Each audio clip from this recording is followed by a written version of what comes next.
কিছু মানুষ অদ্ভুত রকমের সুন্দর, বিশেষ কোনো চাওয়া নেই, পাওয়া নেই, কোনো স্বার্থ নেই, তা সত্ত্বেও তোমাকে ভালোবাসে।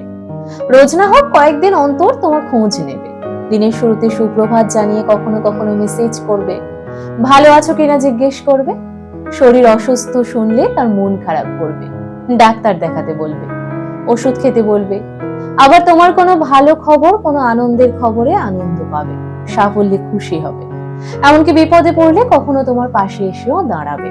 বিনিময়ে কোনো প্রতিদান তোমার থেকে চাইবে না, তুমি তার খোঁজ না নিলেও একটিবার অভিযোগও করবে না, অভিমান করবে না, বরং হেসে বলবে, না না ঠিক আছে, দুজনের যে কোনো একজন খোঁজ নিলেই তো হলো। এরাই তো আসলে সেই পাহাড়ি বনফুল, যারা আড়াল থেকে দিনের পর দিন অপূর্ব শোভা দিয়ে জীবনকে সুন্দর করে চলেছে।